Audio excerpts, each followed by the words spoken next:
let's return to the protests. The Los Angeles Police Department did a great, if gingerly, job of clearing out those anti-Israel mobs on the UCLA campus overnight, but these protesters have been clashing all across the U.S. this week. Joining us now to discuss this is Tomi Lahren, host of OutKick's Tomi Lahren is Fearless, and also a Fox News commentator.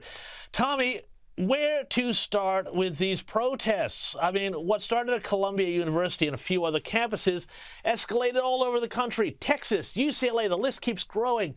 The question that I've got here, and maybe you can help me out, is who is funding all of this stuff? Where is the money coming from? Who is writing these banal chants that they all seem to know and sing in unison? That's a great question, and it's an important question. You know, we've been focusing a lot, the national media, the international media, focusing a lot on the protesters themselves. Are they students? Are they outside agitators? But you ask a very important question that I think needs to be honed in on, and that is exactly who is funding this? What groups are funding this? Who's funding those groups? Are they foreign groups? Are they linked to terrorist networks? We really don't know, but we ought to know. We ought to know who's funding. This is a coordinated effort. You know, when you look at the infrastructure that some of these encampments have, this is not just your average encampment. Not only do they have tents that all look very similar, but at UCLA they have, you know, plywood, they've got boards. You know, ask any American that wants to go to Home Depot and do a do-it-yourself project. That stuff is not cheap, especially in Biden's America. So somebody is definitely funding this. Somebody is definitely giving these students their marching orders. A lot of it is the indoctrination of academia that's been going on for years and years and years, but that alone doesn't cause what we're seeing across college campuses. It's coordinated, it is well funded. So getting to the bottom of exactly who is doing this and why they're doing this is probably the most important question, and it's the only thing beyond really stiff, firm consequences that's going to stop the madness. I'm not sure we'll ever really get to the bottom of it, but it's certainly a question worth asking. Well, yeah, look, I think you're absolutely right about that, because obviously that money, there's a lot of organization, and we all saw tents that looked very similar, like they were ordered all in a big truckload. But, you know, these kids who are protesting, they don't just show up at university and decide, oh, okay, I'm going to hate Israel today because that's a cool thing to do, or hate America or whatever.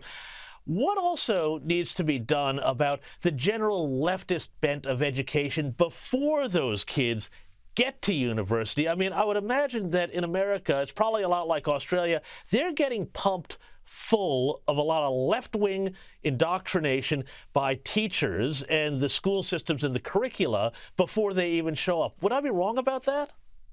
You're exactly right, and that's why there are certain states like Florida, which is a shining example, that's getting rid of this CRT and all of this garbage at the younger years before people even get to college. Because you're right, you know, by the time that these people get to college, they've already been indoctrinated for 5-10 years plus at this point. It's starting younger and younger. So that's important. But I also think the conservative movement, the Republican Party, concerned parents, they've let this go on too far. You know, a lot of parents, they sit back and they know that there are things going on within their school districts, and they feel like they're powerless to change it, or maybe they just don't have the gumption to change it. But I'll tell you this, the leftists, the Marxists, the communists, they are getting active, and they're getting active at every level of government, every local level, every city council, every school board. They are methodically and systematically taking over because they have the organization, and unfortunately, they have the will to do it. So a lot of conservatives sit back and they say, oh, maybe I can put my kid in homeschooling, or maybe I can send him to a private school, or maybe a good Christian college. Well, those options are going to be more and more limited if you don't get involved at a young age.